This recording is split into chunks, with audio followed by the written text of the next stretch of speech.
Assalamualaikum warahmatullahi wabarakatuh.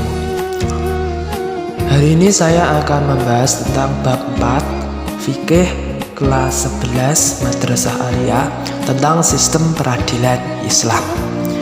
Peradilan dalam pembahasan fikih diistilahkan dengan qadha. Istilah tersebut diambil dari kata qadha yaqdi yang memiliki arti memutuskan, menyempurnakan, dan menetapkan.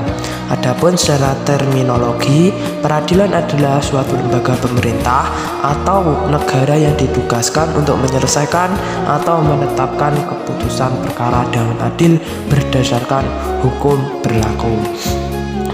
Lembaga peradilan. Lembaga peradilan adalah lembaga yang bertugas menyampaikan keputusan-keputusan hukum yang bersifat mengikat.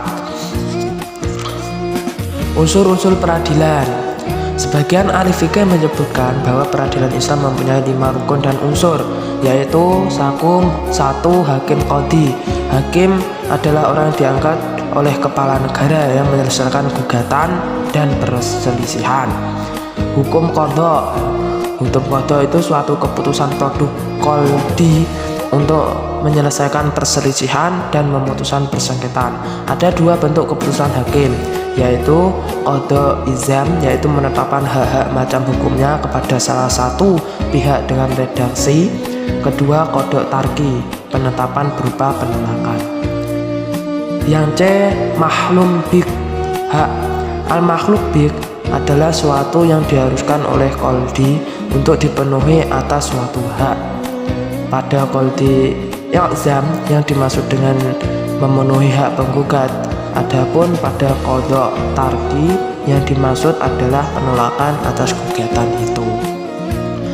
Mahkum lahu. Mahkum lahu merupakan suatu penggugat suatu hak yang merupakan hak manusia semata-mata, hak perdata, atau hak yang lazim merupakan hak manusia semata-mata. Mahkum harus melakukan sendiri gugatan atas haknya atau dengan perantara orang yang diberi kuasa olehnya, dan dia harus datang sendiri ke persidangan atau wakilnya.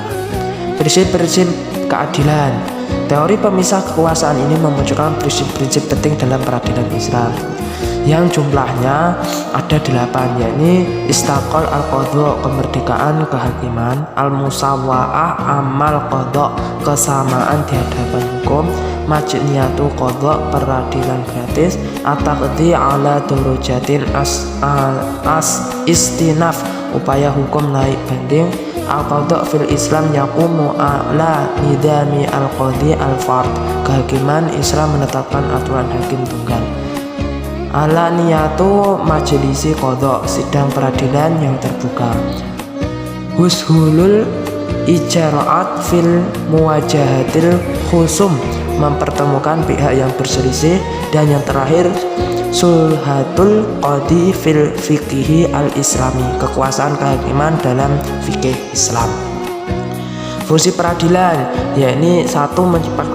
Menciptakan ketertiban dan ketentraman masyarakat. 2. Mewujudkan keadilan dengan menyuruh bagi seluruh lapisan masyarakat. 3. Melindungi jiwa, harta, dan kehormatan masyarakat.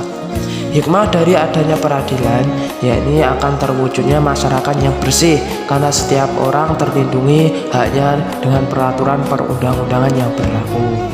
Yang kedua, terciptanya aparatur pemerintah yang bersih dan berwibawa, karena masyarakat telah menjelma menjadi masyarakat bersih. Yang terakhir, terwujudnya keadilan bagi seluruh rakyat, artinya setiap hak orang dihargai dan dilindungi.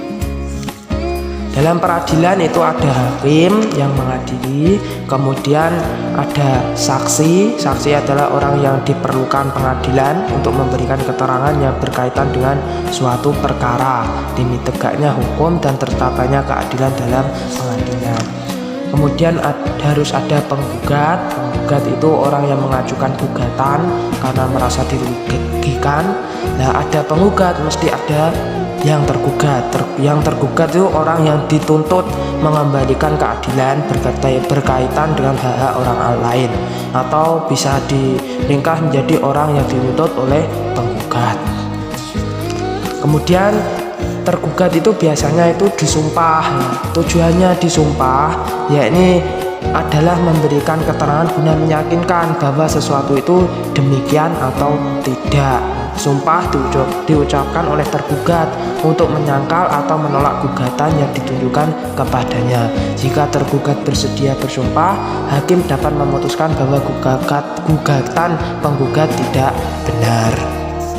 Itu yang dapat saya sampaikan sedikit tentang bab 4 fikih, yaitu tentang peradilan Islam. Terima kasih. Assalamualaikum warahmatullahi wabarakatuh.